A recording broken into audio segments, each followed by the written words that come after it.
दोस्तों, आपका स्वागत है हमारे show career talk with subject matter expert के 19वें एपिसोड में। आज हम बात करेंगे करियर इन लिंग्विस्टिक्स में। लिंग्विस्टिक्स की फील्ड में जो भी एवेन्यूज हैं, हम उन्हें एक्सप्लोर करेंगे। उसके लिए आज हमारे साथ डॉक्टर सुनील श्रीवास्तव जी मौजूद हैं।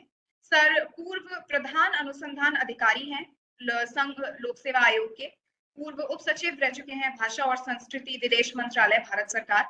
सर को इस फील्ड में कम से कम 30 वर्षों से ज्यादा का अनुभव है। सर विभिन्न मंत्रालयों के साथ जुड़े रहे हैं भाषा और संस्कृति की फील्ड में ही। अब मैं national institute for career services की director madam Mrs एमलता Gautam ji का स्वागत करती हूँ और मैम से अनुरोध करती हूँ कि वो इस कार्यक्रम को आगे बढ़ाएं। Over to you madam. Thank you Akanksha and Sunil ji, आपका बहुत बहुत स्वागत है। ये जो प्रोग्राम है ये आपको जैसा कि बताया गया होगा, ये उन युवाओं के लिए है जो अक्रॉस इंडिया हमारे साथ जुड़े हुए हैं, हमारे पोर्टल पे रजिस्टर्ड हैं, जो कि जॉब लेना चाहते हैं, आगे अपना कैरियर बढ़ाना चाहते हैं।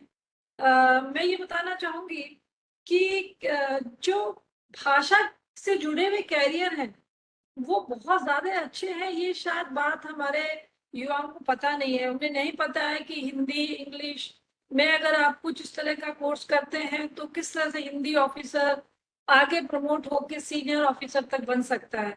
इस बारे में क्योंकि हमारे लोग अनअवेयर हैं, इसलिए शायद उस तरफ कैरियर को नहीं चुनते हैं।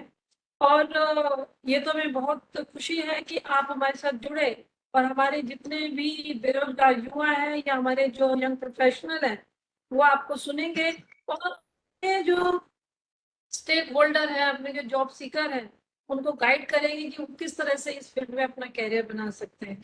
मैं आपको बताना चाहूँगी कि हमारे ने करीब 400 model career centre across India sanction कर रखे हैं, जहाँ पे रोजगार परक सुविधाएं सभी बच्चों को निःशुल्क दी जाती है।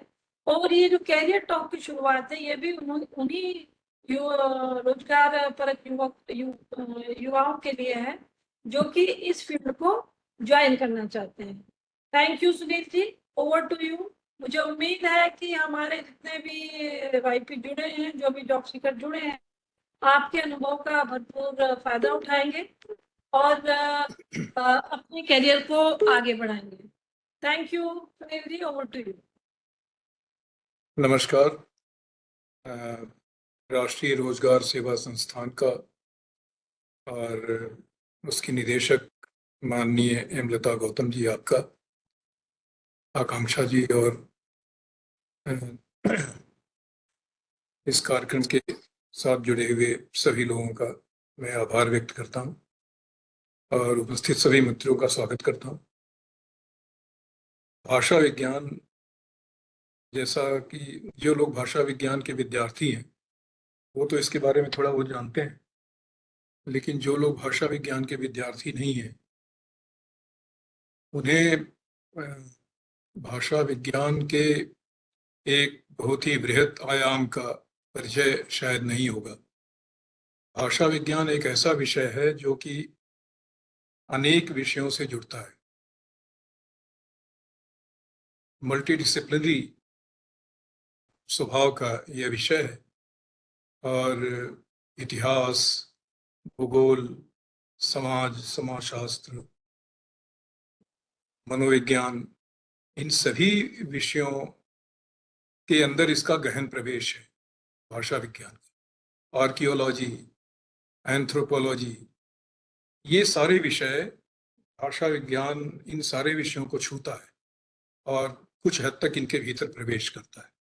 भाषा विज्ञान के अध्ययन से इन सारे विषयों का, इतिहास, भूगोल, नृतत्व शास्त्र, मानव शास्त्र और समाजशास्त्र, मनोविज्ञान, इन सारे विषयों का कुछ न कुछ, इवन सांख्यिकी जैसे विषय का कुछ न कुछ अनुमान होता है और चिकित्सा विज्ञान के कुछ विषयों का, जैसे शरीर क्रिया विज्ञान, इन सब विषयों का भी एक सामान्य ज्ञान इसके विद्यार्थी को होता है। भाषा विज्ञान का विद्यार्थी बहुविषयी होता है। वह इन सभी लगभग बहुत सारे विषयों के अंदर के लोगों के साथ संवाद कर सकता है, उनकी बातचीत में रुचि ले सकता है, उन विषयों में एक अपने विषय से हट के और कुछ अध्ययन करना चाहे, पढ़ना चाहे, तो उन विषयों में भी उसका प्रवेश होता है। इसके कारण भाषा विज्ञान जैसे विषय की उपादेयता समाज में और रोजगार परक संभावनाएं बहुत अधिक बढ़ जाती हैं, क्योंकि वो अनेक विषयों को छूता है और अनेक विषयों को अपने कार्यक्रमों को चलाने में मदद करता है। इसलिए अनेक विषयों के संस्थानों में भाषा विज्ञान की भी जरूरत पड़ती है। जैसे मान लीजिए आर्कियोलॉजी है, ये स्थापत्य कला और आर्कियोलॉजी को क्या कहते हैं, पुरातत्व विज्ञान। इसमें अगर आप देखें कि बहुत सी प्राचीन लिपियां मिलती हैं खुदाइयों में या शिलाओं के ऊपर उत्कीर्ण, उनको पढ़ने के लिए भाषा विज्ञानियों की जरूरत होती है। यहाँ तक कि प्राचीन ग्रंथों में, ऐतिहासिक ग्रंथों में अगर किसी स्थान का उल्लेख है तो भाषा वैज्ञानिक अप्रोच से उस स्थान के बारे में अधिक जानकारी मिलती है। जैसे अगर ये पता चले कि ऋग्वेद में लघुद्वीप नाम के स्थान का उल्लेख है या मिश्रगृह नाम के स्थान का उल्लेख है, तो आज की खुदाइयों में जब मेहरगढ़ का खनन होता है, मेहरगढ़ नाम का स्थान पाया जाता है जो कि दक्षिणी पूर्वी बलूचिस्तान का हिस्सा है।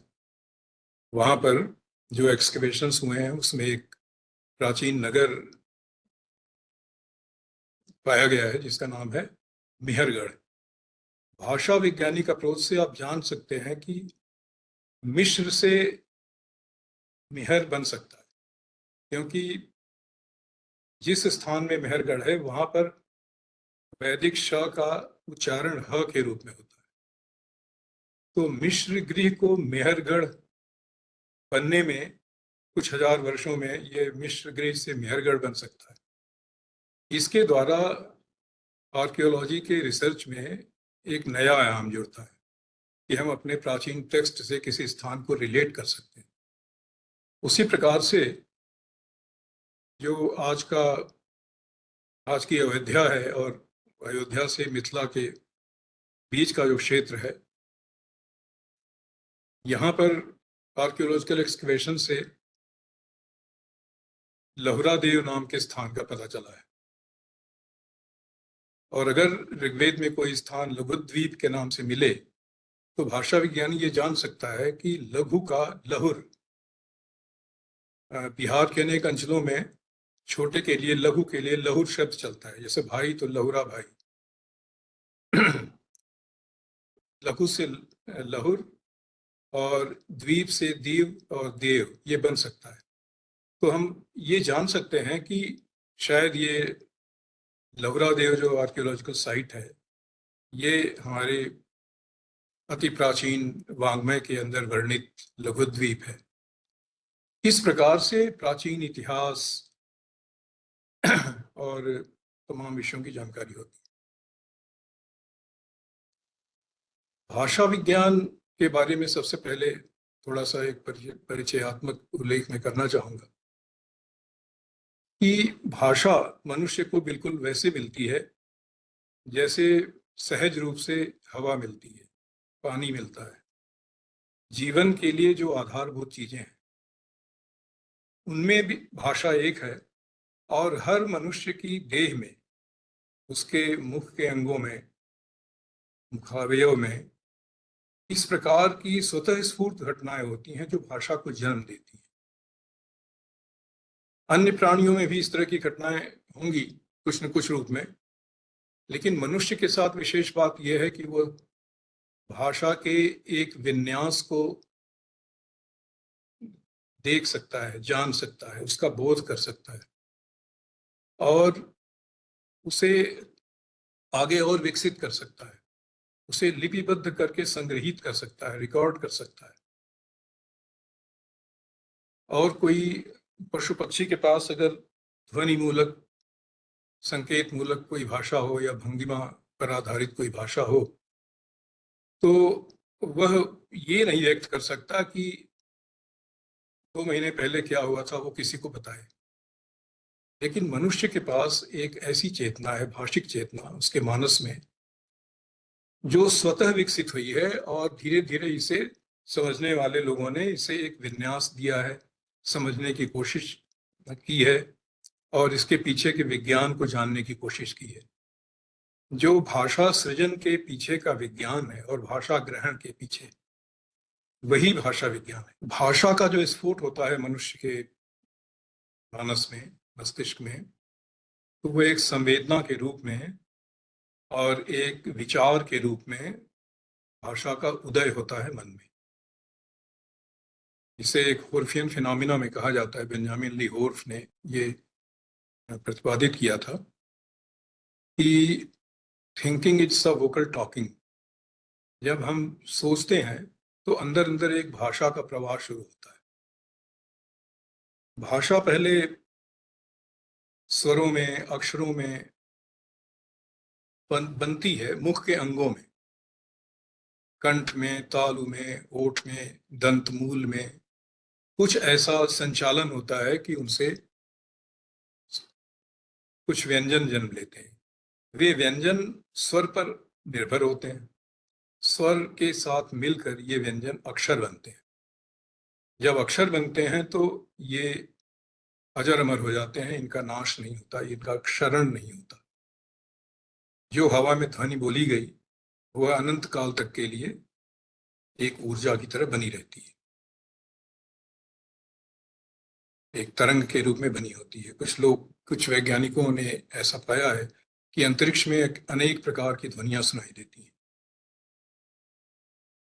यह जो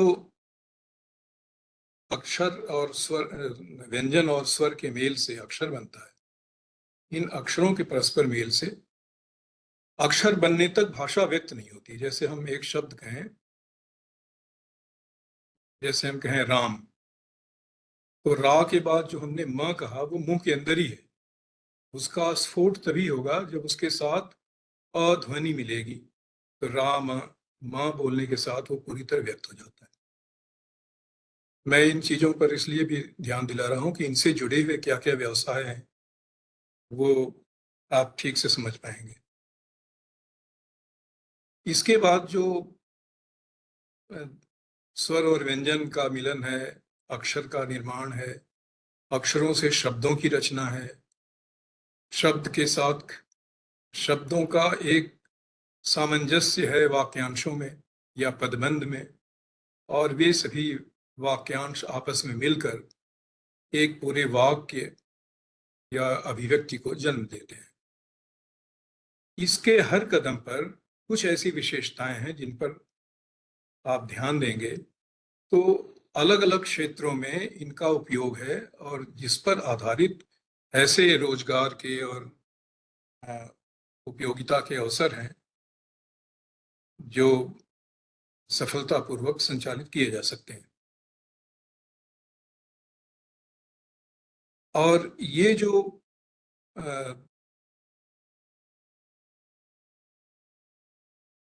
स्फोट है मुंह से भाषा का, वह तमाम भाषाओं में, अंग्रेजी का अलग तरीके से है, हिंदी का अलग तरीके से, ऐसा नहीं है।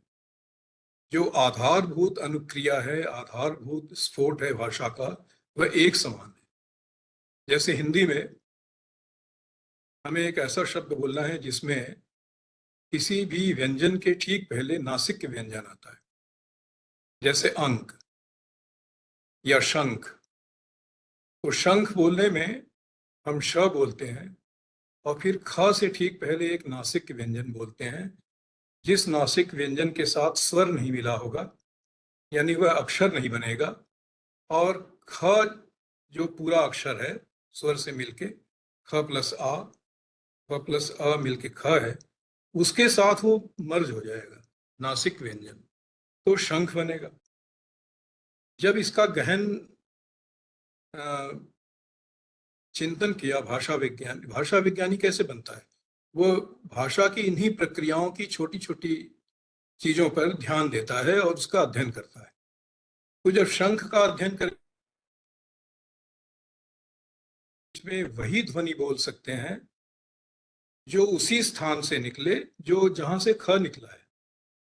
अब ख निकलता है हमारे ग्लॉटन कंठ के स्थान से, उसको कंठ ध्वनि कहते हैं। क कंठ ध्वनि है, ख है, ग है और घ है और अंगा है।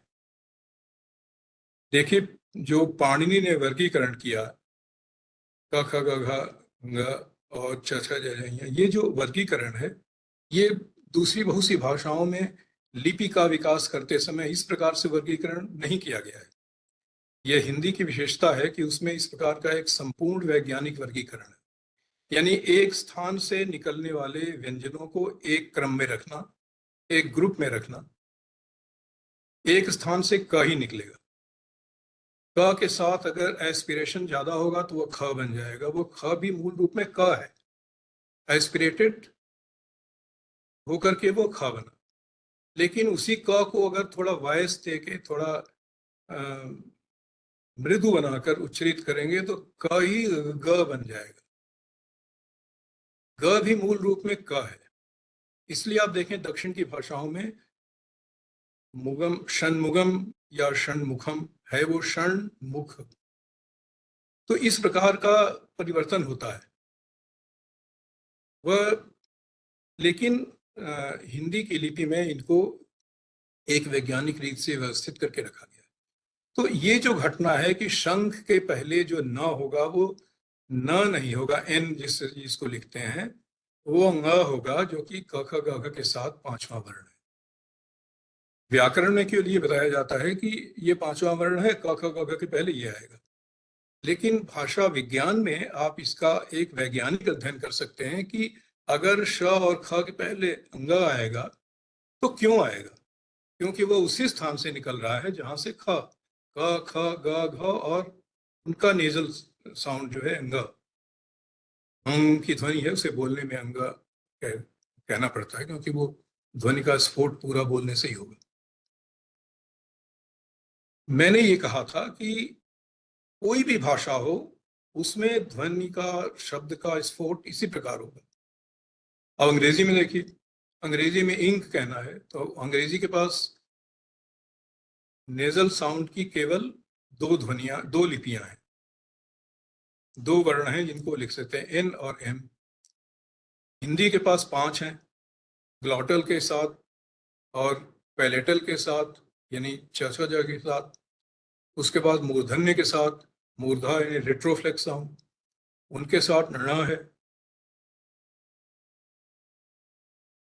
और प फ ब जो कि लेबियल साउंड है, ओष्ठ ध्वनियां हैं। ओष्ठ ध्वनियों से अगर न को बोलेंगे तो म ऐसे उच्चरित होगा।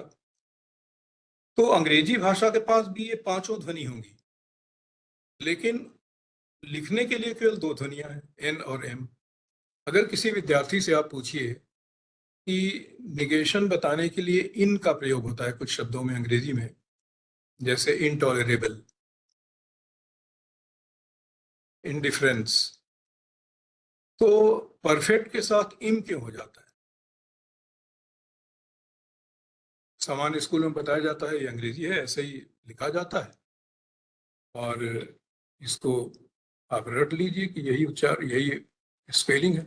लेकिन भाषा विज्ञानी अगर शिक्षक होगा तो वो बच्चे को बताएगा कि परफेक्ट में प बोलने वाले हैं और इन जो है निगेशन वाला एलिमेंट प्रीफिक्स, वो जब परफेक्ट के साथ जुड़ेगा तो वहीं से निकलेगा नेजल साउंड जहां से प निकला है। प निकला है बाइलेबियल, दो आयोष्ठी है, होठों से निकला है, और न जो है वो दंतमूली है, दांत की जड़ में जीभ जाती है न, तब न निकलता है। न बोल के प नहीं बोल सकते तुरंत, ये शरीर के अंगों की क्रिया है। ये भाषा कृत्रिम रूप से बनाई नहीं गई है कि आपको ऐसे बोलना है। आप ऐसे बोलते हैं इसलिए उनको समझा गया है समझाया गया है, उसका एक विज्ञान विकसित किया गया है संग्रहित करने के लिए और उसके अध्ययन के लिए। तो अंग्रेज व्यक्ति भी अंग्रेजी में अगर वो न बोलेगा तो अ के पहले तो उसे म बोलना पड़ेगा, इसलिए इनटॉलरेंस, इनडिफरेंस, लेकिन इम्परफेक्ट। सारे ही ध्वनियों में इसी प्रकार से देखिए, अंग्रेजी में दो अक्षर होते हैं, एक W से व लिखा जाता है और एक V से लिखा जाता है।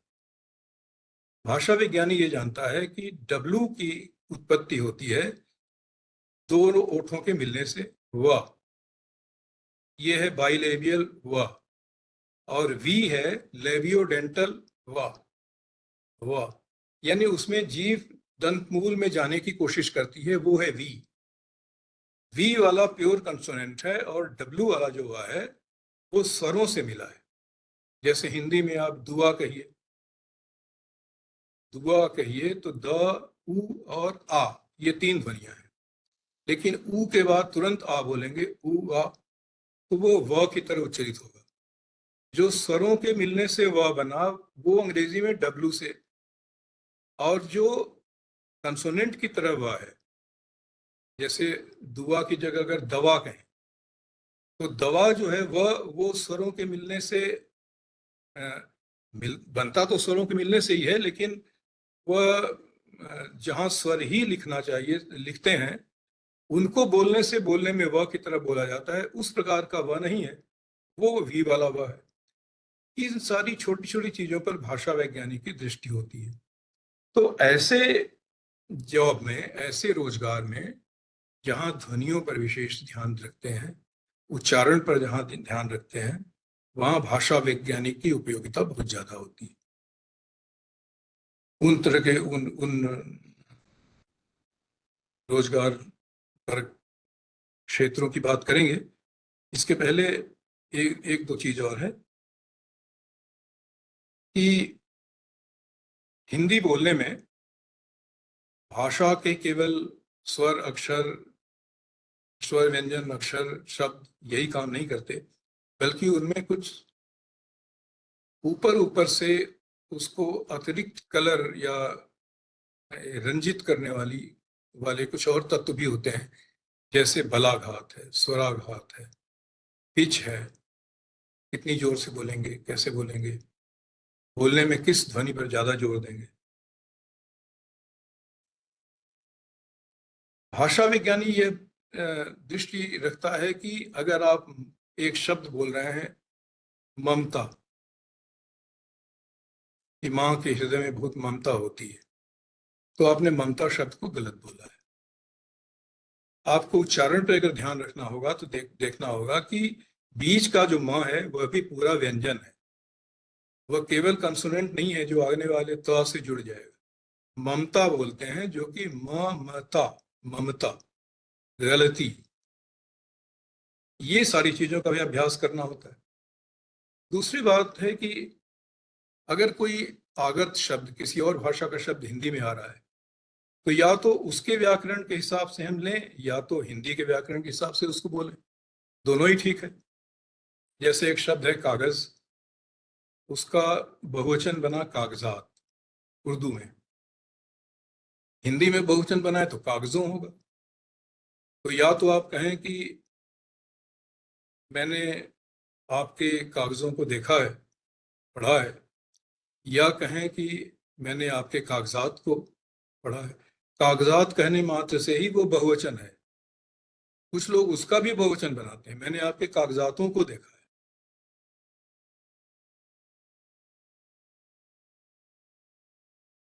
आपके अल्फाजों में बहुत खास बात है, कुछ भी ऐसा कहें, जबकि लफ्ज का प्लूरल अल्फाज है। लफ्ज के प्लूरल अल्फाज को जब भाषा में प्रयोग करते हैं हिंदी में, तो उसका एक बार और बहुवचन बनाते हैं, अल्फाजों। बहुत विद्वानों को भी मैंने ऐसे बोलते सुना है। मामलातों, नगमातों, इस तरह से बोलते हैं। इन पर भी भाषा वैज्ञानिक की दृष्टि होती है। अंग्रेजी में भी ऐसे देखिए, बहुत से लोग एक शब्द है अवेलेबल, ये चीजें घर में अवेलेबल हैं, तो अवेलेबल को हम बिल्कुल गलत सेंस में बोल रहे हैं।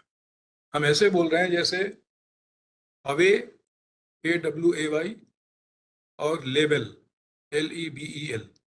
अवे और लेबल को मिलाकर अवेलेबल बोल रहे हैं, जबकि ये है अवेल और अबल, एबल और इसके पहले अवेल, तो इसको बोलना चाहिए अवेलेबल। ये जो छोटी छोटी चीजें हैं, ये एक भाषा वैज्ञानिक दृष्टि में रखता है और इनको एक प्रकार के व्यवस्था में बांधता है, इनको ढालता है उस व्यवस्था में, और उस व्यवस्था का उपयोग बहुत से रोजगार के अवसरों में होता है। तो ये जो ध्वनि और उच्चारण और बलाघात, इन सब के साथ जो हमारी जानकारी विकसित हुई, उसका सबसे ज्यादा उपयोग समाज में कहाँ कहाँ है। अब देखिए कि टीवी में न्यूज रीडर हैं, जो भी मैच वगैरह आते हैं उनको कमेंट्री करने वाले कमेंटेटर हैं, अनाउंसर हैं, बहुत से कार्यक्रमों के होस्ट हैं, एंकर हैं, ये सारे रोजगार के अवसर हैं। इनमें एक भाषा वैज्ञानिक व्यक्ति अगर इन रोजगार के अवसरों में प्रवेश करेगा तो बहुत ज़्यादा सफल होगा, क्योंकि वह इनको अच्छी तरह से निभा सकेगा। वो ममता, गलती ऐसे शब्द नहीं बोलेगा।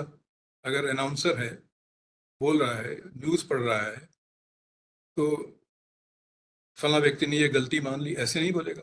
गलती, आप न्यूज़ रीडर को ध्यान से सुनिए। पहले जो दूरदर्शन पे न्यूज़ आते थे, तो इन सब गुणों के लिए भी कई लोग प्रसिद्ध हुआ करते थे। उसी प्रकार से एक और चीज है, वाक्य के अंदर जंक्चर। जो वाक्यांश, 3-4 वाक्यांश, 2-3 वाक्यांश एक साथ मिलकर एक वाक्य या अभिव्यक्ति बन रहे हैं, तो वो 2-3 ऐसे जोड़ने वाले एलिमेंट हैं जिनसे वो जुड़ के पूरा एक वाक्य बनता है। वो है जैसे कि, पर, तो, जब। मैं आपसे कहना चाहता हूं कि जब आप दिल्ली आए तो मुझे पहले से सूचना दे दें। ये एक कॉम्प्लेक्स वाक्य है, इसमें 2-3 वाक्यांश हैं। और मैंने कहा, जब मैं आपसे कहना चाहता हूं कि जब आप दिल्ली आए तो मुझे बता दें। ये जो पॉज दे के बोलने का मेरा तरीका था अभी, ये गलत था। मुझे कहना है जब आप दिल्ली आए, नहीं, मुझे आपसे कहना है यहाँ पर कॉमा, कि जब आप दिल्ली आए, फिर कॉमा, तो मुझे पूर्व सूचना दे दें। यानी जो की है वो अगले वाक्यांश का अंग है, पहले वाक्यांश का नहीं। लोग बोलते हैं कि इस पर ध्यान नहीं देते। इसी प्रकार से एक और बहुत चलता है कि राम, कामा, जो कि अयोध्या के राजकुमार थे, कामा, ने रावण को मारा। राम जो कि अयोध्या के राजकुमार थे, ने रावण को मारा। ये वाक्य बिल्कुल असंगत वाक्य है। तो वहां कहेंगे राम ने, कामा, जो अयोध्या के राजकुमार थे, कामा, रावण को मारा। ने वहीं रहेगा जहां उसकी संज्ञा रहेगी। वो पोस्ट पोजीशन है। पोस्ट पोजीशन किसके? संज्ञा के। जैसे अंग्रेजी में प्री पोजीशन होते हैं, प्री पोजीशन किसके? संज्ञा के प्री में, यानी पहले। In the house, on the table. Hindi में टेबल पर, घर में। अब ये में उससे टूट करके एक वाक्यांश के बाद जाके लगेगा, ऐसा नहीं हो सकता। मतलब ये नेचुरल प्रोसेस शरीर का भी नहीं है। उस प्रकार से बोलने में व्याघात होता है और अर्थ के अनुगमन में भी दिक्कत आती है, कठिनाई पैदा होती है। इन सब चीज़ों को जानने के बाद अगर आप कमेंटेटर बनते हैं, न्यूज़ रीडर बनते हैं, होस्ट बनते हैं किसी कार्यक्रम के, एंकर बनते हैं किसी कार्यक्रम के, तो आप एक सधी हुई बिल्कुल व्यवस्थित धारा प्रवाह भाषा में अपना वक्तव्य देंगे, अपनी बात कहेंगे। उसमें भाषा का जो एक गुण होता है, सांगीतिक गुण, हर भाषा में, हर वाक्य में उसको व्यक्त होते समय एक सांगीतिक सौष्ठव होता है उसमें।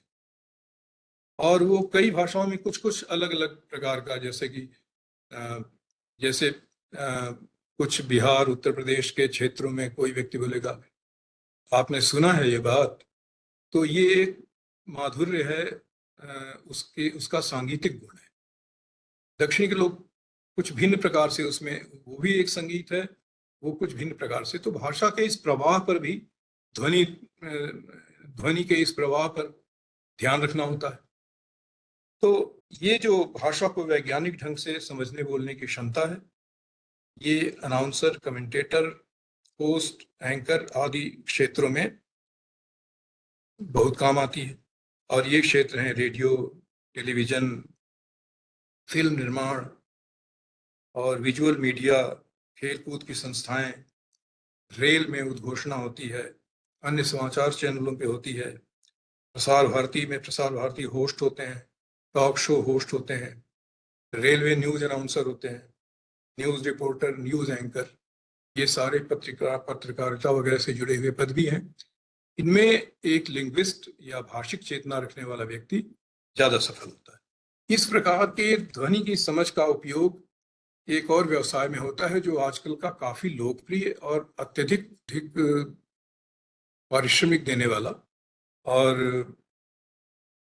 बहुत ही प्रचलित और प्रसिद्ध क्षेत्र है, वो है वॉइस ओवर आर्टिस्ट, पार्श्व स्वर कलाकार। आपने देखा होगा डिस्कवरी चैनल में, हिस्ट्री चैनल में, नेशनल जियोग्राफिक में, कई फिल्मों में। आजकल तो बहुत सी फॉरेन की अच्छी अच्छी फिल्म विदेशी भाषाओं की, अंग्रेजी की, कोरियाई लैंग्वेज की, जापानी की, चाइनीज की, हिंदी में डब होकर के आ रही हैं। नेटफ्लिक्स और ये सब जो OTT प्लेटफॉर्म्स हैं वो ऐसी फिल्मों से भरे हुए हैं। तो कितना विशाल अवसर है वॉइस ओवर करने वालों का, क्योंकि वो हिंदी में डब हो रही है। हिंदी में डब करने के लिए ऐसा व्यक्ति चाहिए जो भाषा का स्फोट मुख से कैसे होता है, उसमें मुख की आकृति कैसी बनती है, ओठ से ध्वनि निकली कि कंठ से निकली, उसको बहुत अच्छी तरह से समझता है। और अंग्रेजी में कही गई बात को केवल अनुवाद नहीं करना है, यहाँ अनुवाद करके शब्दों को हेर फेर करके यहाँ वहां करके ऐसे क्रम में रखता है कि अंग्रेजी में जिस प्रकार से वाक्य बोलते समय मुख का हाव भाव बन रहा है कलाकार का, उस पर ये हिंदी का जो अनुदित वाक्य है वो शब्दों को इधर उधर करके उसके ठीक ऊपर चिपक जाए। जैसे किसी व्यक्ति ने कहा यू, किसी फिल्म में मूल है यू से शुरू होता है, और हिंदी में लिख दिया आप, तो यू करते समय मुंह गोलाकार बना, ओठ गोलाकृति में बनता है, तो वो ये ध्वनियां बनती। और आप में मुंह फैल गया, आ, या कोई ऐसा वाक्य जो ई से शुरू होता है वो हमने कह दिया, तो वो वहां मैच नहीं होगा। तो वॉइस ओवर आर्टिस्ट को ये ध्यान में रखना होता है। इसके विषय में मैं एक बड़ा रोचक प्रसंग है जो मैं बताना चाहता हूँ कि जब ईस्ट इंडिया कंपनी का शासन था भारत में, तो इंग्लैंड से कुछ लोगों को प्रशिक्षित करके यहाँ नौकरी के लिए, क्लर्क आदि के कार्य के लिए भेजा जाता था। कलकत्ते में ईस्ट इंडिया कंपनी के ऑफिस में वो क्लर्क होंगे, तो उनको लोगों से बातचीत करना, या छोटे मोटे अफसर हैं वहाँ, उनको एक थोड़े समय का क्रैश कोर्स कराया जाता था कि भारत में अपने अर्दली से, अपने नियर स्टाफ से, आसपास के लोगों से कैसे बोलेंगे। तो एक उसमें जो काफी रोचक है और लोग उसकी चर्चा करते हैं, वो ये है कि एक व्यक्ति को ये बताया गया कि जब तुम कमरे में हो और दरवाजा बंद है, उसको खोलने के लिए अपने अर्दली को कहना है, तो तुम क्या कहोगे? तुम कहना there was a cool day. इसे जल्दी से बोलो, there was a cool day. तो अर्दली को कुछ नहीं बताना पड़ेगा, वो उठेगा, जाके दरवाजा खोल देगा। तो इनको बहुत ही मजा आया कि ठीक है भाई, हम आज जाके बोलेंगे। तो वो साहब जब आए भारत में तो उन्होंने कहा दरवाजा खोल दे, अर्जली जाके खोल दिया। इनको दूसरा वाक्य समझाया गया था कि जब बंद करना होगा तो क्या कहेंगे। तो वो वाक्य था देयर वाज ए बैंकर। तो इन्होंने कहा देयर वाज ए बैंकर, उसने दरवाजा बंद कर दिया। ये है, हालांकि ये देयर वाज ए बैंकर का अनुवाद दरवाजा बंद कर नहीं है, लेकिन ये जो आपके साथ बैठा हुआ व्यक्ति आपके हाव भाव और मुख को देख के भाषा समझ लेगा कि आप क्या कहना चाहते हैं। ये वॉइस ओवर की ट्रेनिंग है। अब वॉइस ओवर में इससे ऊपर एक कदम और आगे जाना है कि आपका अर्थ भी मिलता जुलता हो।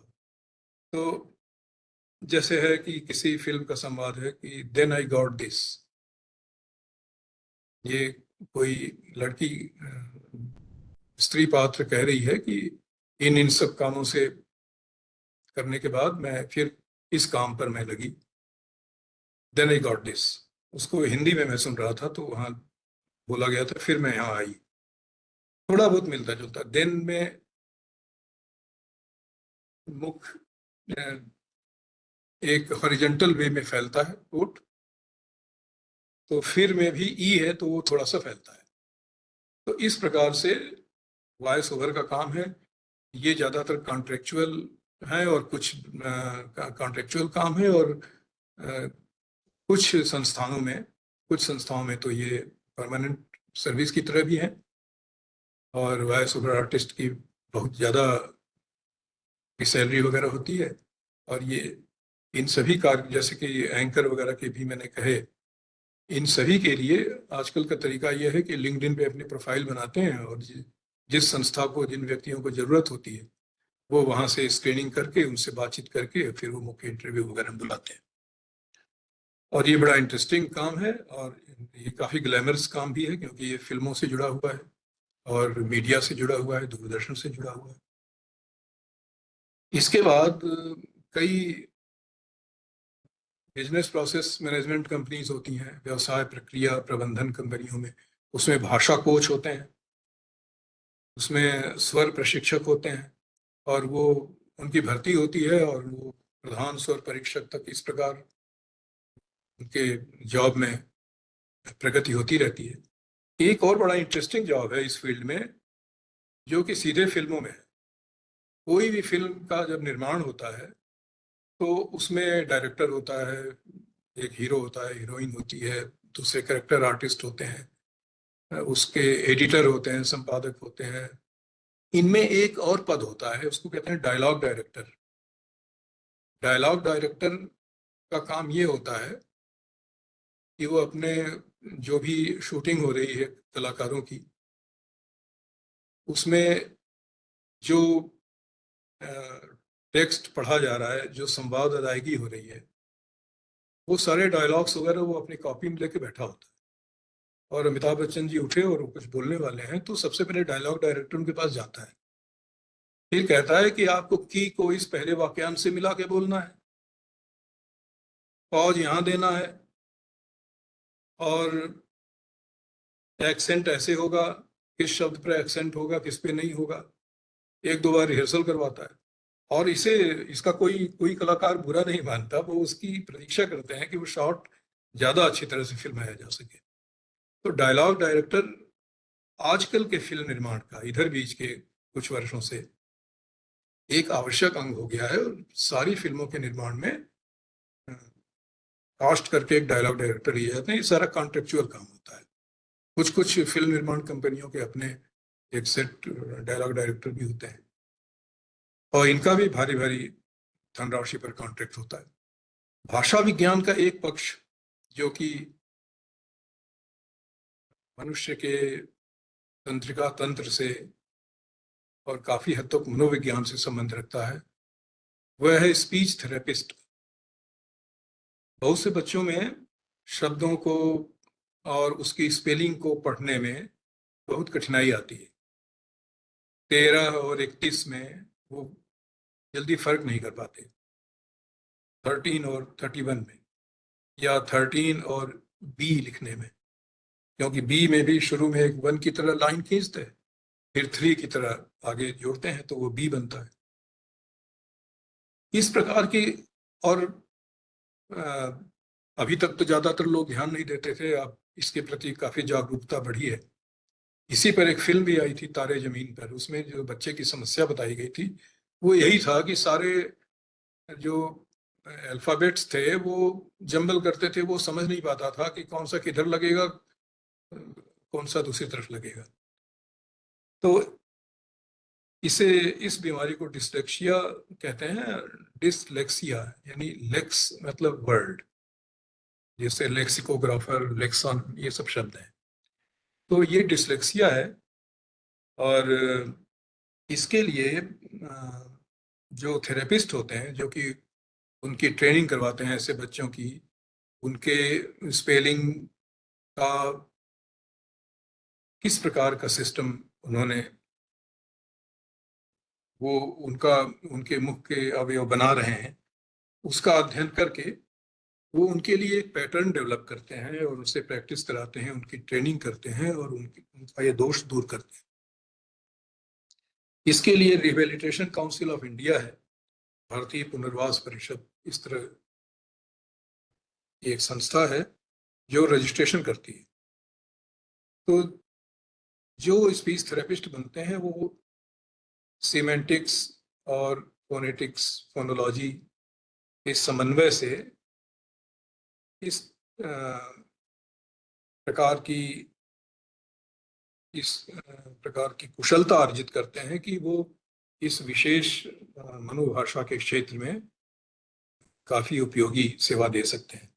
इसके साथ ध्वनि पर आधारित जो रोजगार के अवसर और हैं, वो रक्षा मंत्रालय में और आईबी वगैरह जैसी संस्थाएं हैं, इंटेलिजेंस ब्यूरो वगैरह की, इस प्रकार की संस्थाओं में कुछ गोपनीय पद होते हैं और वो अंकों या अक्षरों से बने हुए कूट संदेशों को डिसाइफर करने का कार्य उनके क्षेत्र में आता है।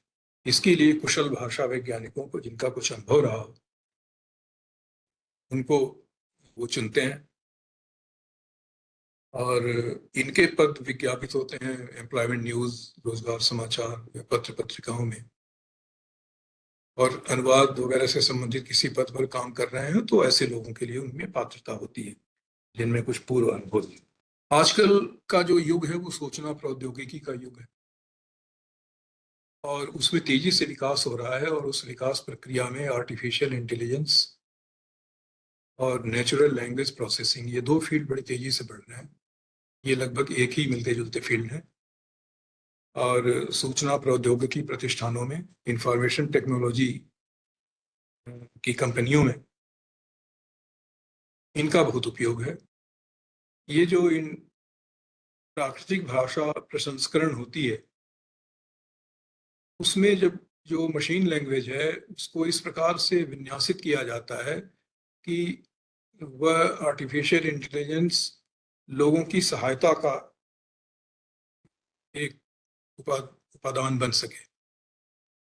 अब आप किसी मशीन से, आपके पास एक आर्टिफिशियल इंटेलिजेंस है और आप उससे पूछते हैं कि मुझे एक आर्टिकल लिखने में मदद चाहिए, तो वो आपको आइडियाज देंगे, ड्राफ्ट देंगे, जिससे आप उस आर्टिकल को डेवलप कर सकें। लेकिन इसके पीछे, इसके पहले उस मशीन को ये जानना है कि आर्टिकल क्या होता है, क्यों आर्टिकल समान भी हो सकता है। और जो आप आर्टिकल लिखने में मदद मांग रहे हैं तो आप तो जानते हैं क्या आर्टिकल है, वो मशीन नहीं जानता। तो वहां पर जो प्रोसेसिंग होती है, जिसको कि कुशल आईटी के प्रोफिशिएंट लोग करते हैं, वो भाषा वैज्ञानिकों की मदद लेते हैं। और वो भाषा वैज्ञानिक ऐसा होना चाहिए कि उसको कंप्यूटर के बेसिक टूल्स वगैरह की भी अच्छी जानकारी है। तो भाषा विज्ञान प्लस कंप्यूटर के बेसिक टूल्स की जानकारी, ये आर्टिफिशियल इंटेलिजेंस विकसित करने वाली टीम का एक अहम मेंबर होता है। भाषा वैज्ञानिक सहयोग के बगैर कंप्यूटर को लैंग्वेज प्रोसेसिंग के फील्ड में काम करना संभव ही नहीं। इसलिए भाषा वैज्ञानिक ऐसे क्षेत्र का अनिवार्य अंग है। उनके लिए फुल फ्लेज्ड जॉब्स हैं और वो एनालिस्ट और content developer, content analyst, content writer इस प्रकार की जॉब में शामिल होते हैं। उनका काफी अच्छा प्रमोशन चैनल होता है। भाषा विज्ञान का एक पक्ष भाषा शिक्षण से जुड़ा हुआ है, खास करके विदेशियों को हिंदी भाषा का शिक्षण। हमारे देश में कई ऐसे बड़े सम्मानित प्रतिष्ठित इंस्टीट्यूट्स हैं, संस्थान हैं, जैसे महात्मा गांधी अंतर्राष्ट्रीय हिंदी विश्वविद्यालय वर्धा में, केंद्रीय हिंदी प्रशिक्षण संस्थान है जिसका मुख्य संस्थान का आगरा में है और कई जगहों पर भी है। इनमें ऐसे भाषाविदों की जरूरत होती है जो विदेशियों को और दूसरे गैर हिंदी भाषियों को वो हिंदी की शिक्षा दें। इसमें यही ध्वनि, बलाघात, स्वराघात और जंक्चर यानी की आदि का प्रयोग, पोस्ट पोजीशन परसर्गों का प्रयोग, इन सब पर एक सिद्धहस्त ध्यान देने की और इन जानकारियों की बहुत जरूरत होती है और ये कुशल भाषा वैज्ञानिक इनसे अवगत होता है। कई भाषाओं में एक दूसरे के प्रति बहुत समानता होती है। जैसे भोजपुरी भाषा की ध्वनि पर काम करते समय मैंने एक अद्भुत समानता देखी कि मराठी और बांग्ला जैसी भाषाओं के साथ भोजपुरी जैसी एक क्षेत्रीय बोली का बहुत सुंदर मेल है। जैसे बांग्ला में हम कहें आमी जाब, भोजपुरी भाषी कहता है हम जाब, मराठी भाषी कहता है तुम्ही चला, तुम चलो, भोजपुरी भाषी कहता है तुम चला। चलो को वो चला कहता है और मराठी भाषी भी चला करता है। शब्द का साम्य तो बहुत आम है, लेकिन व्याकरणिक फीचर्स की समानता भाषाओं को बहुत गहराई से जोड़ती है। तो ये भी एक, जैसे मराठी का एक वाक्य है, उस वाक्य का अर्थ है कि अगर इस जगह गाड़ी खड़ी करोगे तो इतना काफी दंड, जुर्माना लगेगा, और ये बोर्ड पे लिख के जगह जगह पूना में, मुंबई में कहीं कहीं दिखाई देता है। तो वहां लिखा होता है या रस्त्यावर, इस रास्ते पर गाड़ी खड़ी केल्या किया, मतलब खड़ी किया तो, या रस्त्यावर गाड़ी खड़ी केल्या तर 50 रुपये दंड होईल, ये मराठी वाक्य है। भोजपुरी में कहेंगे यहाँ रस्तवा पर गाड़ी खड़ी कैला, वहां केल्या यहाँ कैला, तर यहाँ त, 50 रुपये दंड होई। होइल और होई, भोजपुरी का होई और मराठी का होइल, ये बहुत मिलता है, जबकि हिंदी का होगा और मराठी का होइल नहीं मिलता। इस प्रकार से हम देखेंगे कि हिंदी से कम समानता है, बल्कि भोजपुरी जैसे ऐसे अध्ययन, ये भविष्य में अध्ययन का विषय है कि किन किन भाषाओं की बोली, हिंदी की बोलियों से कितनी कितनी समानता है। इससे यह भी सिद्ध होता है कि जब वो भाषाएं बन रही थी, मराठी, बांग्ला, तो भोजपुरी जैसी भाषा विकसित हो रही थी साथ साथ, और हिंदी बहुत नई भाषा है। ये कुछ 100 वर्षों के अंदर बनी हुई भाषा है।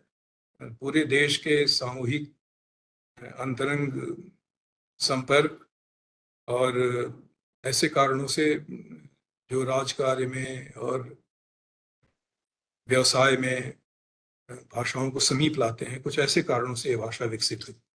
तो ये जो दूसरे भाषाओं के और हिंदी के या किसी और भाषा के बीच की समानताएं होती हैं, उन समानताओं को समझने वाला व्यक्ति विदेशी भाषियों को और अन्य भाषा भाषियों को भाषा शिक्षण देने में बहुत सफल हो सकता है, और उसके लिए ये सारे क्षेत्र रोजगार के अच्छे अवसर हैं जहां विदेशियों को भाषा शिक्षण देने का अवसर मिलता है। आप देखें, अंग्रेजी वाले को अगर हिंदी आप सिखा रहे हैं किसी अंग्रेजी भाषा भाषी को, तो अंग्रेजी में जो डॉटर शब्द है उसमें बीच में जी एच है। बोलते हैं, बोलने में वो एच नहीं बोलते, कहीं पर एस्पिरेटेड साउंड व्यक्त करने में एक्सपिरेटेड साउंड नहीं आता, लेकिन लिपि में वो है DAUGSTER। तो ये जो GH है ये संस्कृत के ह का बची हुई ध्वनि है। संस्कृत में ह कहां से आया? वहां डॉटर के लिए एक शब्द है दुहित्री। दुहित्री से जर्मन में टॉक्टर, द का ट और द का ड ये बन जाता है। यूरोपीय भाषाएं हैं और भारतीय भाषाओं के बीच में। तो जर्मन में टॉक्टर, अंग्रेजी में डॉटर, डॉक्टर, डॉटर, उसमें हल्का सा ह का पुट होता है। और पर्शियन में देखिए दुख्तर, दुख्तर बेटी के लिए कहते हैं, और वही उर्दू में भी है। इस प्रकार इस बहुत समानता है। जैसे नियर शब्द है अंग्रेजी का, हम देखें कि संस्कृत में शब्द है निकट। निकट से प्राकृत में बनता है नियर, क्योंकि क जो है वो अ हो जाता है और ट र में टूट जाता है। ऐसे बहुत से शब्द मिलेंगे जिनमें निकट जैसे शब्द प्राकृत में नियर जैसे शब्द बन जाते हैं, और अंग्रेजी में भी इसी अर्थ में नियर है। तो इन समानताओं के तत्वों के ऊपर चलकर आप उस भाषा के ज्यादा नजदीक पहुंचते हैं, और परभाषा शिक्षण में इस प्रकार की समझ बहुत उपयोगी होती है। आपको प्रसंगों की जानकारी भी होनी चाहिए कि जो संस्कृति के अवयव हैं और प्रसंग हैं, उनकी बेहतर समझ होने से आप उस शब्द को ज्यादा बेहतर तरीके से बोल सकते हैं।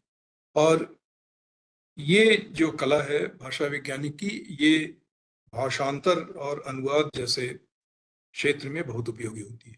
कुछ वर्ष हुए एक भगवान शिव के ऊपर एक धारावाहिक टीवी पर आता था, उसका नाम मुझे याद नहीं आ रहा, लेकिन उसमें जो देवी पार्वती के पिता का रोल कर रहे थे वो स्वयं को भी हिमावन कहते थे और सारे पात्र उनको हिमावन कह रहे थे। तो मुझे बहुत ताज्जुब हुआ कि वास्तव में पार्वती जी के पिता का नाम जो पौराणिक आख्यान में कहा गया है वो हिमवान है। हिमवान यानी हिमालय, हिम में वान लगाइए या हिम में आलय लगाइए या अचल लगाइए, तीनों हिमाचल, हिमालय, हिमवान, ये हिमालय है। तो पार्वती के पिता हिमालय, हिमालय पुत्री कहा जाता है। उसको वो बोलने वाला कलाकार भी हिमवान कह रहा है कि मैं हिमवान ये प्रतिज्ञा करता हूं वगैरह, और दूसरे भी कह रहे हैं उनको हिमवान। मैंने उस यूनिट, उनको जो निर्माता कंपनी थी उनको पत्र भी लिखा था इस बारे में, लेकिन 3-4 सीरियल तक तो वो हिमावन आता रहा। उसके बाद अंतिम कुछ अंकों में वो हिमवान हो गया। तो ये अंतर एक अनुवादक कैसे जानेगा? जब वो उस सांस्कृतिक अवयव को भी जानता है और उस प्रसंग को भी जानता है। और भाषा विज्ञान पुराणों के अंदर घुसा है, वेदों के अंदर घुसा हुआ है, वो सारे प्राचीन टेक्स्ट के अंदर घुसा हुआ है। एक भाषा विज्ञान का जो एक प्रमुख रूप है वो है ऐतिहासिक भाषा विज्ञान। इसी प्रकार से समाज भाषा विज्ञान है, मनोभाषा विज्ञान है, वो सब है। लेकिन जो ऐतिहासिक भाषा विज्ञान है वह प्रसंगों और संस्कृतियों की जानकारी देता है। अगर आपको किसी वाक्य का अनुवाद करना है कि vessels were found in Harappan excavations, तो मैंने वेसल, तुरंत मेरे ध्यान में आया बर्तन नहीं, बर्तन तो सही है, मैं दूसरा उदाहरण देना चाहता हूँ। तुरंत मेरे ध्यान में आया जहाज, वेसल। अब हड़प्पा की खुदाई में जहाज निकले, जहाज तो थे, मिल सकते हैं, लेकिन जमीन के अंदर पूरा जहाज नहीं दब सकता। तो हड़प्पा की खुदाई में जो निकले वो मिट्टी के बर्तन है, तो मृदभांड। ये भी हो सकता है कि हड़प्पा की खुदाई में वेसल्स, उन नलिकाओं को भी कहते हैं जिनमें जल प्रवाह हो सकता है। तो ये प्रसंग से जानना है और इसका निर्धारण करना है कि अनुवाद में सही प्रसंग क्या है। जैसे आपसे कहें कि सब्जेक्ट की हिंदी क्या है, तो ज्यादातर लोग कहेंगे विषय।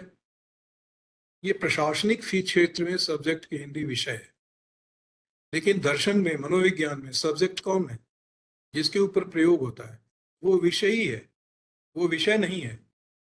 और उसके ऊपर प्रयोग करने के लिए जो ऑब्जेक्ट लगेगा वो ऑब्जेक्ट विषय है।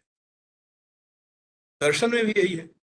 एक बहुत प्रचलित प्रार्थना है, विषय विकार मिटाओ ओम जय जगदीश हरे करके एक प्रार्थना है। उसमें एक पंक्ति है, विषय विकार मिटाओ पाप हरो देवा। तो विषय विकार जो मिटाना है वो क्या है?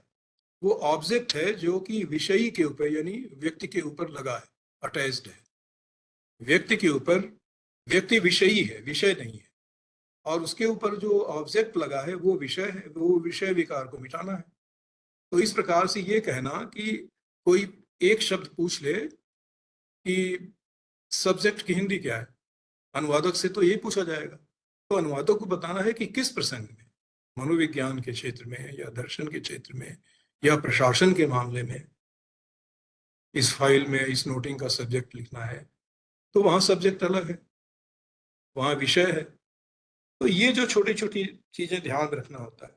इसके बाद जो अनुवाद करने वाला व्यक्ति है उसको बहुत स्टैंडर्ड ट्रांसलेशन देना होता है। जैसे मान लीजिए कि किसी ऐसी सामग्री का अनुवाद कर रहे हैं जो विधि में, न्यायालयों में, संविधान में, लोकसभा में, राज्यसभा में उसका उपयोग होगा, तो वहां अगर वे मानक शब्द नहीं यूज करेंगे जो कि उनमें मूल रूप से प्रयुक्त हुआ है, जैसे भारत का संविधान है, तो भारत के संविधान का एक अधिकृत हिंदी पाठ है।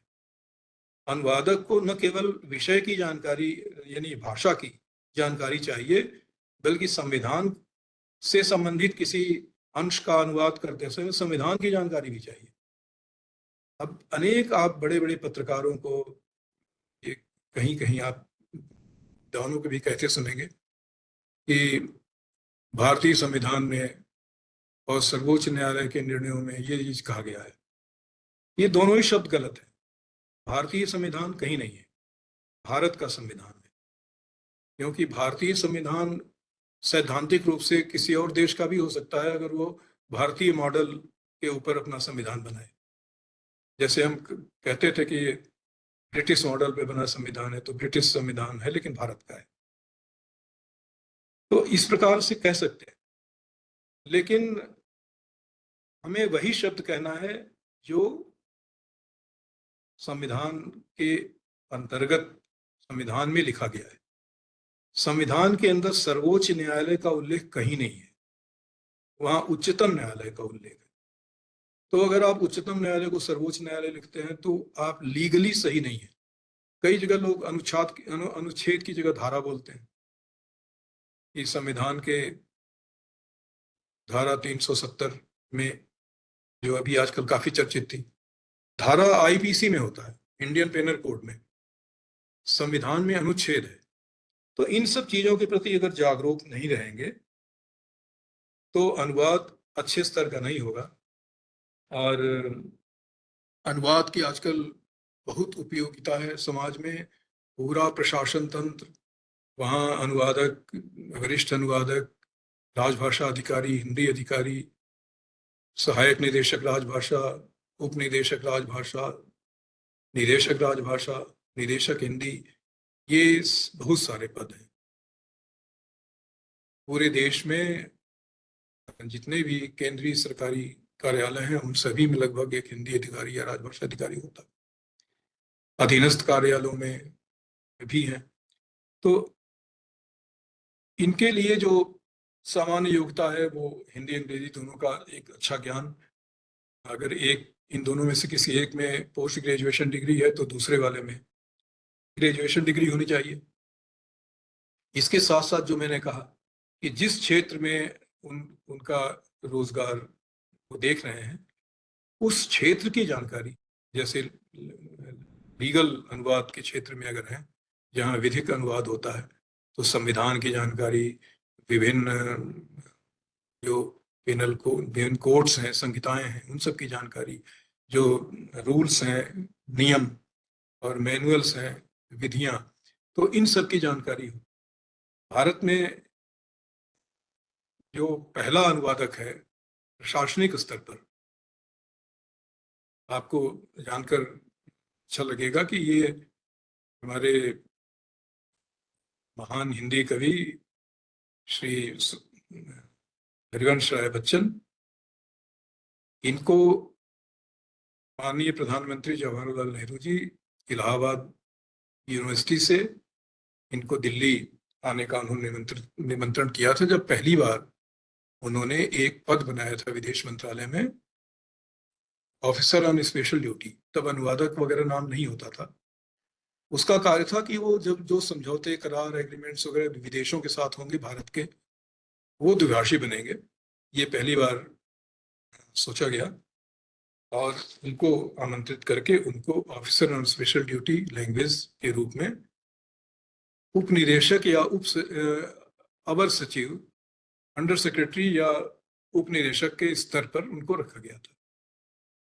बाद में एक बच्चू प्रसाद सिन्हा इस प्रकार के व्यक्ति वहां रखे गए, जो कि डिप्टी सेक्रेटरी हिंदी या डिप्टी सेक्रेटरी, बाद में इसका आयाम काफी बढ़ा तो वो हिंदी बढ़कर भाषाएं हो गया और उसमें कल्चर जुड़ गया, जो कि भारत सरकार का विदेशों से डिप्लोमेसी का एक टूल है, कल्चरल टूल है भाषा और संस्कृति।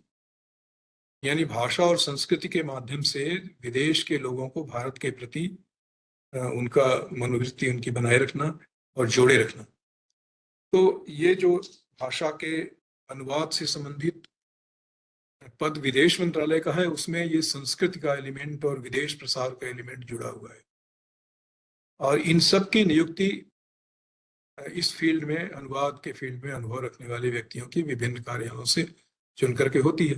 हरिवंश राय बच्चन जी के अनुवाद के, जब शुरू में अनुवाद का काम उन्होंने शुरू किया तो कुछ रोचक प्रसंग भी हैं इसके।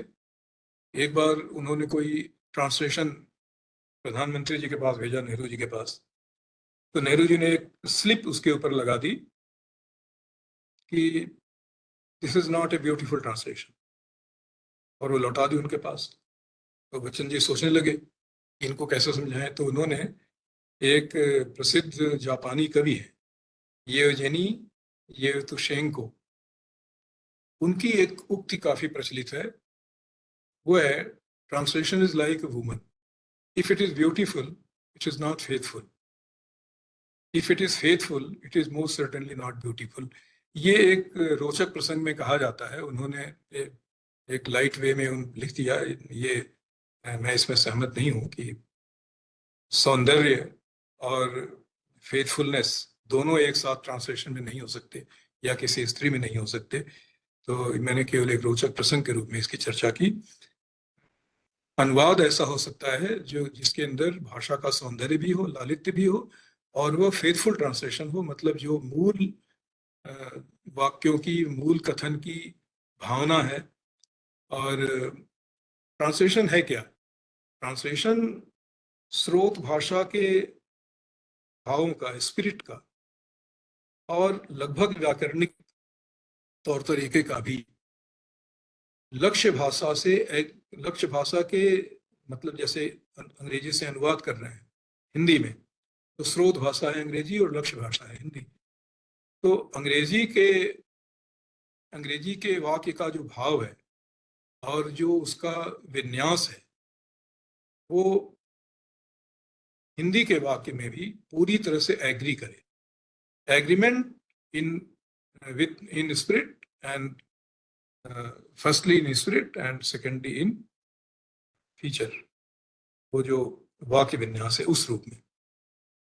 ये एग्रीमेंट आप जितना अनुवाद की हर छोटी, ये जो एलिमेंट्स हैं जिन पर मैंने चर्चा की है शुरू में, उसका जितना ध्यान रखेंगे ये इतना सुंदर अनुवाद होगा। अब देखिए, विदेशी दूतावास, भारत में बहुत से विदेशी दूतावास हैं, कॉन्सुलेट हैं, सरकारी विभाग हैं, चयन बोर्ड हैं, इन सब में एक और विशेष प्रकार के अनुवादक की जरूरत होती है जो बोल के अनुवाद प्रदान करता है, वो है इंटरप्रेटर। कोई बात कही जा रही है और तत्काल उसके साथ साथ उसके बाद आपको वही बात कहनी है दूसरी भाषा में।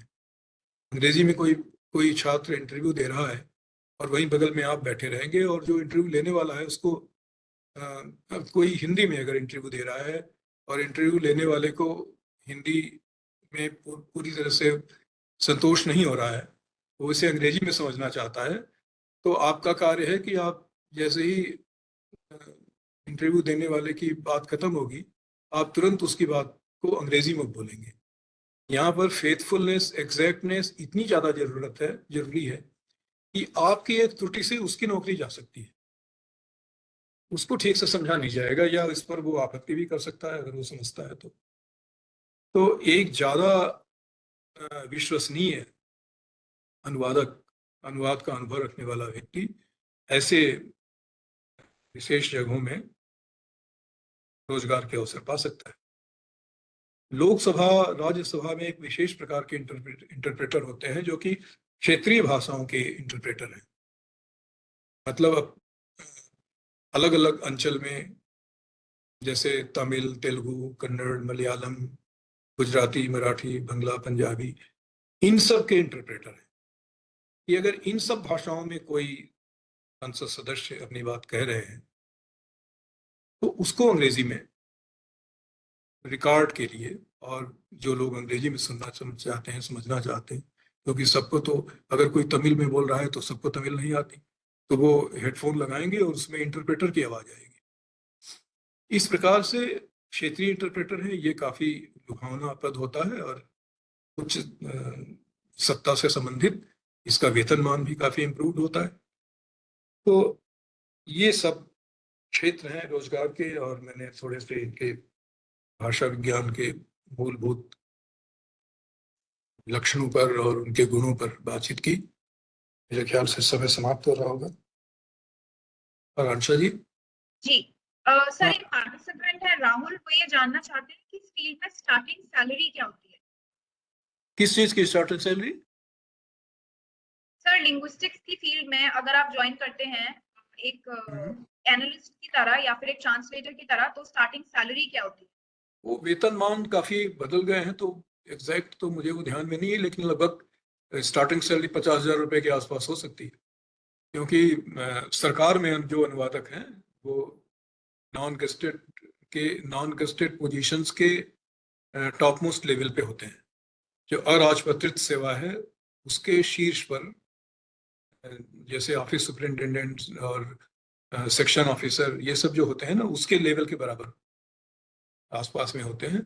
और हिंदी अधिकारी जो अनुवादक के ऊपर होता है, हाँ, वो एग्जैक्ट सेक्शन अफसर, जो मुख्य सेक्शन अफसर होता है, उसके नजदीक होता है, और यानी क्लास 2 गेस्टेड होता है, ग्रुप बी राजपत्रित।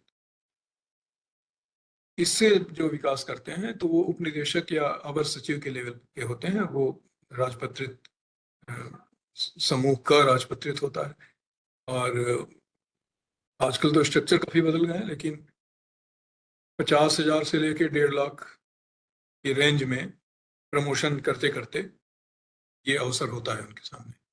सर, एक पार्टिसिपेंट है रिंकी, वो ये जानना चाहती है कि अब्रॉड में क्या ऑप्शंस हो सकते हैं अगर ये फील्ड को। हाँ, आपने अच्छा याद दिलाया, क्योंकि वो बहुत महत्वपूर्ण क्षेत्र है और वो मैं भूल गया कहने में। यहाँ दिल्ली में एक संस्था है विदेश मंत्रालय से जुड़ी हुई, ICCR, Indian council of cultural relations, भारतीय सांस्कृतिक संबंध परिषद। वो भारत में काम करने वाले भाषा विज्ञान के हिंदी के प्रोफेसर्स का, एसोसिएट प्रोफेसर्स का, असिस्टेंट प्रोफेसर्स का, यानी शिक्षा के फील्ड में जो काम कर रहे हैं, उनमें से चयन करके विदेशों में पोस्ट करती है। और चेयर प्रोफेसर कहते हैं उनको। वो प्रोफेसर के काफ़ी अच्छे वेतनमान पर वो पद होते हैं। और चेयर प्रोफेसर हमारे फिजी में, मॉरिशस में, गायना में, त्रिनिदाद एंड टोबैगो में, सूरीनाम में, इन सब जगहों में चेयर प्रोफेसर हैं। इसके साथ विदेशों में सीधे बाहर से भर्ती नहीं होती, लेकिन अनुवादकों में से सिलेक्शन होता है। पहले अनुवादक बनना पड़ेगा, और ये अधिकारी जो अनुवाद अधिकारी वगैरह होते हैं, इनमें से चयन होता है, जिनको कि बाहर अताशे हिंदी और first secretary Hindi, second secretary Hindi, इस प्रकार से। अताशे जो है वो लगभग सेक्शन अफसर के आसपास का होता है, और फर्स्ट सेक्रेटरी लगभग डिप्टी सेक्रेटरी, ये डिप्टी डायरेक्टर के लेवल का, यानी जहाँ से क्लास 1 शुरू होता है, ग्रुप ए, उस स्तर का होता है। सेकंड सेक्रेटरी जो है वो प्रथम श्रेणी राजपत्रित जो शीर्ष स्तर का होता है, जैसे अंडर सेक्रेटरी के लेवल का होता है। तो और सबका वो सरकारी वेतनमान वैसे ही होता है कि लगभग 1 लाख से 1.5 लाख जो भारतीय सैलरी है, और वो वहाँ डॉलरों में मिलती है तो वो बहुत ज़्यादा होती है। जिसकी सैलरी भारत में 1 लाख है, विदेश में पोस्टिंग पर वो 3 लाख 4 लाख ऐसे हो सकती है। सर, एक पार्टिसिपेंट है नेहा, वो ये जानना चाहती है कि सर्टिफिकेट कोर्सेज क्या हो सकते हैं अगर कोई किसी का बैकग्राउंड ये नहीं है, किसी और बैकग्राउंड से है और इस फील्ड में जाना चाहता है, तो क्या सर्टिफिकेट कोर्सेज कर सकते हैं? हाँ, अवश्य है। सर्टिफिकेट को केंद्रीय अनुवाद ब्यूरो है, कई संस्थान हैं जो कि सर्टिफिकेट कोर्स कराते हैं। वो एक अल्पकालीन अनुवाद का सर्टिफिकेट कोर्स होता है, वहाँ होता है, केंद्रीय हिंदी प्रशिक्षण संस्थान में है। महात्मा गांधी राष्ट्रीय हिंदी विश्वविद्यालय, उसमें भी सर्टिफिकेट कोर्स हैं अनुवाद के, ये लगभग 6 महीने के कोर्स हैं। इस प्रकार के कई जगह उपलब्ध हैं। केंद्रीय हिंदी प्रशिक्षण संस्थान आगरा, महात्मा गांधी हिंदी अंतर्राष्ट्रीय विश्वविद्यालय वर्धा, और केंद्रीय हिंदी प्रशिक्षण संस्थान के कई दूसरे शहरों में जो संस्थान हैं जो उनके साथ जुड़े हुए, इन सभी जगहों में सर्टिफिकेट कोर्स वगैरह उपलब्ध है। अल्पकालीन हिंदी के, आपने किसी भी विषय से हिंदी किया हो, किसी भी विषय से आपने ग्रेजुएशन किया हो, पोस्ट ग्रेजुएशन किया हो, एक सर्टिफिकेट कोर्स के बाद अनुवाद के फील्ड में काम कर सकते हैं। सर, क्वेश्चंस तो हमारे यही थे। Thank you so much sir. हमारी डायरेक्टर मैडम हमारे साथ हैं। थैंक यू सुनील जी। देखिए, मुझे लगता है कि जो मैंने शुरुआत में बोला था हमारे व्यूअर से कि कितना ज्यादा बड़ा फील्ड है ये, जो लैंग्वेज से रिलेटेड है, कितने बड़े कैरियर्स है इसमें, कितनी अपॉर्चुनिटीज है। मुझे नहीं लगता है कि इस आपके जो लेक्चर है, आपकी जो नॉलेज ट्रांसमिट की है हम इसको, उसके बाद कोई संशय नहीं रहेगा कि लैंग्वेज में भी हम अपना करियर आगे बढ़ा सकते हैं। कुछ लोगों ने हिंदी की जो सब्जेक्ट है उसको सबसे नीचे की पायदान पे रखा है कि हिंदी अगर पढ़े हैं तो कुछ नहीं मिलेगा, लेकिन देखिए आपने कितनी छोटी छोटी चीजें बताई, और हिंदी ट्रांसलेटर से लेकर के और किस तरह से आप even deputy secretary, director, even secretary वो रैंक पा सकते हैं। तो जो भी बच्चे इस फील्ड में अपना कैरियर बनाना चाहते हैं, मैं चाहूंगी कि एक बार आपके वक्तव्य को जरूर सुने, आपके जो अनुभव है उससे लाभ उठाएं, और आने वाले समय में अपना कैरियर ग्रोथ को पाएं और आगे बढ़ाएं।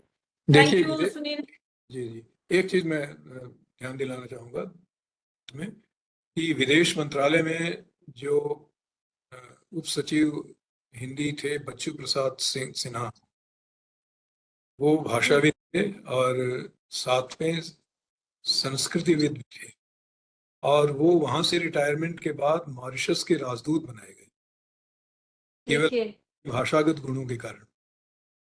तो जो विदेशों की संस्कृति और भारतीय संस्कृति है उसके अंदर तालमेल देखने का, और विश्व बंधुत्व की जो भावना मूल भारतीय संकल्पना है, उसमें भाषा विज्ञान बहुत बड़ा टूल है। तो इसे केवल रोजगार के अवसर के रूप में नहीं, मानवीय गुण के रूप में ग्रहण करते हुए विशाल क्षेत्र है रोजगार का, उनमें से होते हुए काफी बड़ी सिद्धि अपने देश में की जा सकती है। जी जी, बिल्कुल बिल्कुल सही आपने बताया है सुनील जी। और आपके जो ये शब्द हैं ये हमारे बहुत लोगों को मोटिवेट करेंगे, क्योंकि मुझे पूर्ण उम्मीद है, पूरी पूरी आशा है कि आई डोंट थिंक कि हमारे जितना भी वाईपी यहाँ जुड़ा हुआ है, जितना भी जॉब सीकर जुड़ा हुआ है, उसको इस बात में कोई भी जानकारी होगी। पहले हम लोग चूंकि सरकार में हैं, हम लोग जो आपके हिंदी ऑफिसर हैं उन सबसे जुड़े रहते हैं, तो हमें पता है कि क्या कैरियर ऑप्शंस है। बट शायद हमारी जो जनरेशन है, जो हमारा यूथ है, उसको ये बारे में जानकारी नहीं है। थैंक यू सुनील जी। मैं चाहूंगी कि आप दोबारा भी हमारे साथ जुड़े, कभी और टॉपिक पे, कभी जरूरत होगी हम आपको कष्ट देंगे। मैं आपको चाहूंगी कि ये जो आपका वक्तव्य है, कैरियर टॉक है, ये हमारे यूट्यूब चैनल पे अवेलेबल रहेगा। जितने भी वाईपी हैं, अच्छा है कि यूट्यूब चैनल पे जाएं, उसको देखें और अपने एरिया के जितने जॉब सीकर हैं उन सभी को इसके बारे में जानकारी दें, ताकि ज्यादा से ज्यादा लोग इससे लाभान्वित हो सकें। जरूर। Thank you. नमस्कार।